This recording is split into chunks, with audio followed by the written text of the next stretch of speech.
So we have arrived at the great season of Advent.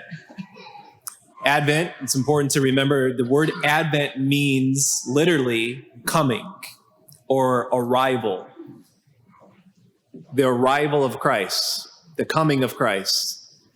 And the church has always understood this to mean three comings, right? One coming is the Lord's coming at the end of time. We've been looking at that and pressing into that. If you've been with us the last 3 weeks, the Lord's coming at the end of time to judge the living and the dead. So we asked the question last night or last weekend, and we posed like, how are we saved? And we discovered, of course, that we can't save ourselves. And so now this first Sunday of Advent, what is the hymn that we sing coming into church?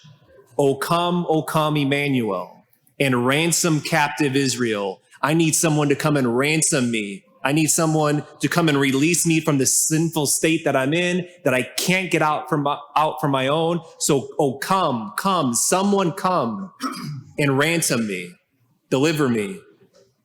And that points to another coming, a second coming that we're supposed to press into in Advent, and that's Jesus or God's coming in the flesh. That's the one that's kind of more on our mind these times as we approach Christmas. Jesus is coming, the incarnation, the one who's come to ransom us, to save us. And the third coming that the church asks us to be attentive to these 4 weeks of Advent is his coming right now.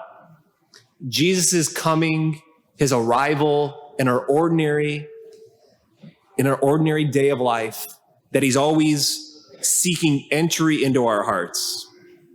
So this homily could be just be like, all right, do a better job at that. Let's be attentive these next 3 weeks. Be attentive to this coming of God's arrival into our hearts in our normal day of life. Let's do better. But I want to be more practical. I want to really help us notice God in our lives. So 3 things: becoming aware of our inner movements. Secondly, resisting those movements. And then third, an Advent challenge for us all. So first, becoming aware of those inner movements. It's not uncommon for someone to express to me in one setting or another that they feel that they've slipped into a spot where they're just going through the motions. And oftentimes they're coming to talk to a Catholic priest. It's they're naming that on the spiritual front. I feel like I'm just going through the motions at Mass or in prayer. And one of the first things I do is I try to help them to see that going through the motions, it can be a thing that just permeates and can happen in a lot of different areas in our lives. A husband and wife can feel at times that they're going through the motions in their marriage. An employee at work at times can feel like they're going through the motions at work. You can feel like you're going through the motions just in general in life. And we all know what that feels like, right? It's cold. It's functional. And we know that like a cold, functional relationship, we don't want that. What we're made for is 2.5 years, you've heard me say countless times, what every human heart is made for. It's not the cold, it's not the functional, it's not going through the motions, but every heart is made to both receive love and to give love. And the opposite then of cold, functional, and going through the motions is being aware of the inner movements of our hearts. And so to be clear, when we say inner movements of our hearts, this is St. Ignatian really wrote a lot on this, and it's a great spirituality. The inner movements of our hearts is being aware of our thoughts, our feelings, our desires, our emotions. God's usual way of coming to us, his usual arrival in our daily lives, whether that's at home, at work, driving to work, at school, his normal way of coming is through our inner movements, our thoughts, our feelings, our desires, our emotions. You kind of see those as like it's a portal to God. It's a portal God to us. And here's the problem. Increasingly so today, we are not good at pausing and even recognizing those inner movements.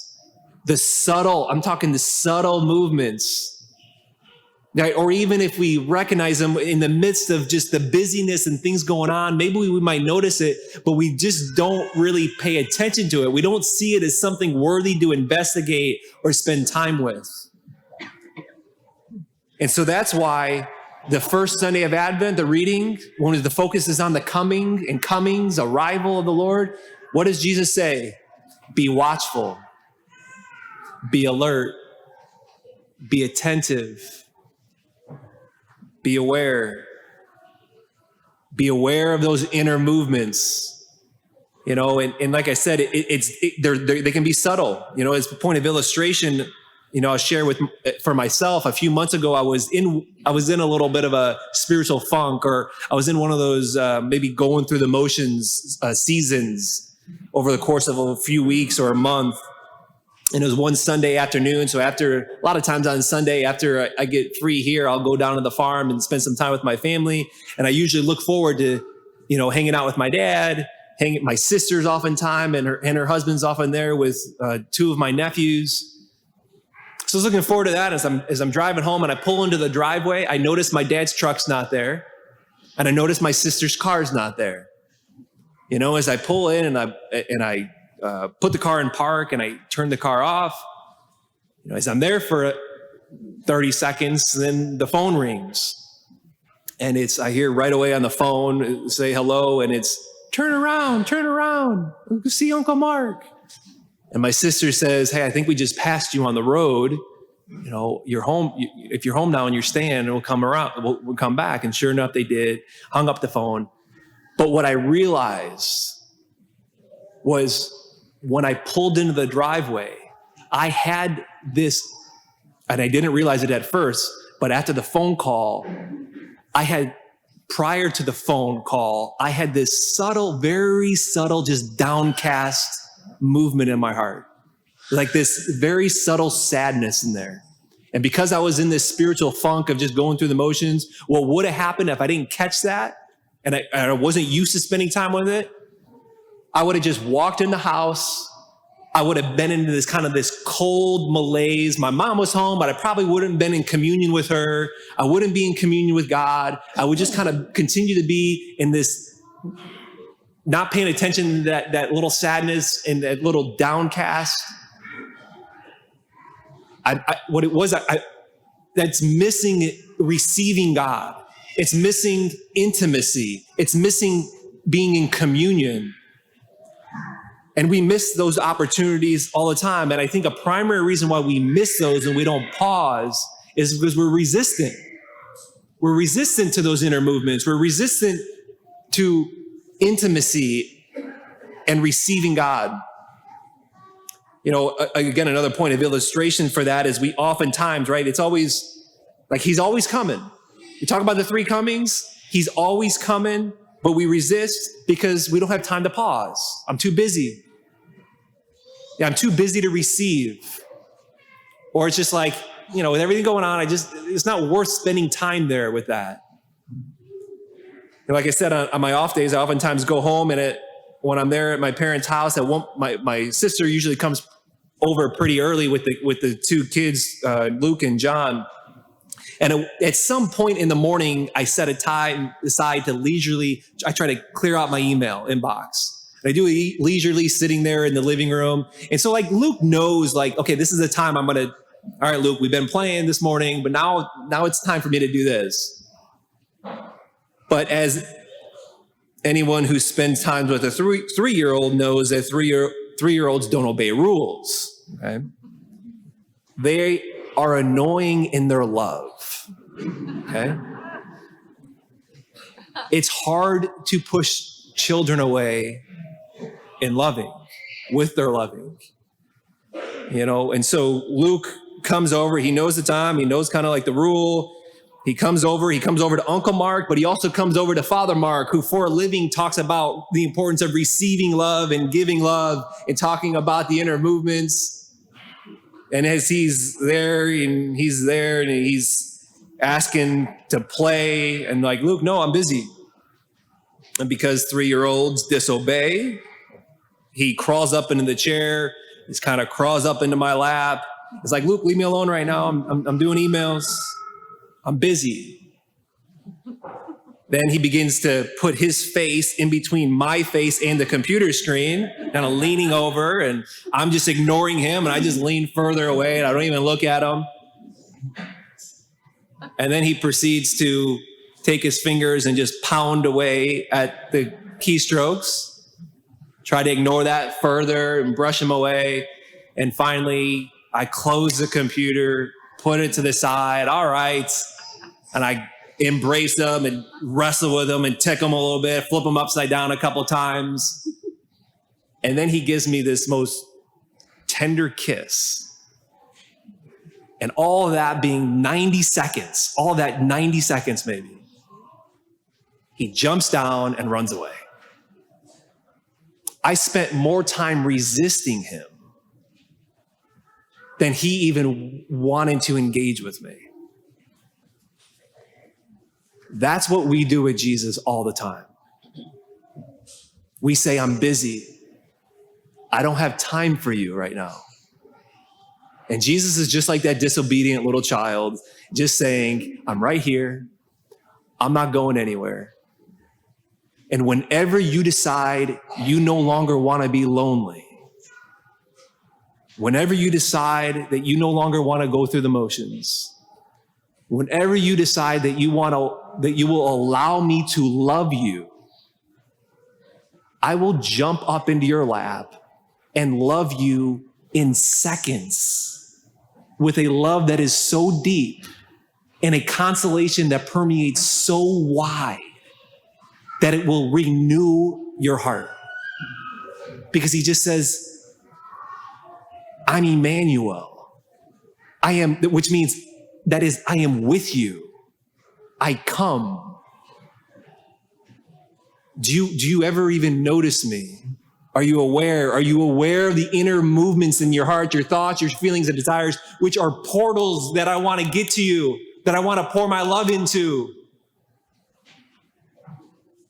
The Lord's coming for you. He's coming for me all day long, but we're really bad at noticing, and we need to build the muscle for it. It's almost like an artwork of noticing the movements in our hearts throughout the day, our thoughts, our feelings, desires, and our emotions. Which brings us lastly here to an Advent challenge. Advent this year, it's shorter. It's only 3 weeks. It's 21 days actually, from now until Christmas. 21 days to renew our hearts. From living and going through the motions to being in a spot of receiving love and intimacy and being in communion. And it begins with just becoming aware of our inner movements of our hearts. And the challenge is, this 21-day challenge, the challenge is to simply to become aware of it and take note of it. To notice one movement every day. One movement every day. And literally take a note. This isn't asking you to journal. Some people say, I don't like to journal. It's not my thing.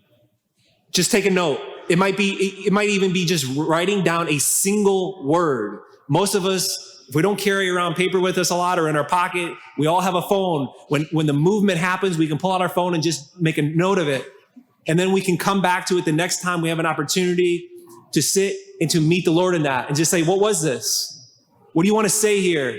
What do you want to do? What do you want to give me? Whether it's joy, whether it's sadness, whether it's disappointment, whatever it is, it's an inner movement.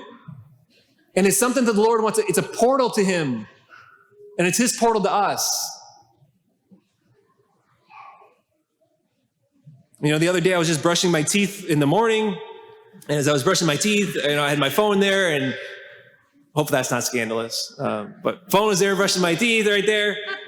And I received a text message from a parishioner, and they just said, it said something with a conversation and what happened from that. And as I received the text message, I just noticed I just got choked up just a little bit. And it was just so easy for me just to not pay attention to that, or it was just so small. But I just made a tiny little note of it. And the next time, later in that day, when an opportunity to stop in the chapel to pray, I received so much from God with bringing that to him. If you want to renew your heart, and that's everybody in this church, whether or not you want to admit it or not, our hearts need renewal. And if you want that renewal, you have to practice becoming aware of the inner movements of your heart, even if it's a single word, and to spend time there with Jesus. If you know you might need help with this, for this 21-day challenge, 21 days, give us your email. You can give us your email. We got cards at the end of the pew. You can sign up on the website. There's a button that says 21-day Advent Challenge. You can put the cards in the basket before you leave. We will send you an email every day with a different example of an inner movement of the heart that you might experience throughout your day. It will give you an example, but it will also just serve as a reminder, oh yeah, we're doing this challenge at Notre Dame for the renewal of our hearts, to help us to become aware. In closing, we oftentimes think like getting out of a funk or getting out of spirit, like going through the motions. We often think like renewing our hearts. It's all about doing this. We got to do this grandiose thing. What if you just needed to be aware of his coming? What if you just needed to be aware of the subtle movements, inner movements of your heart? What if all you needed to do to start the renewal was just jotting down a single note?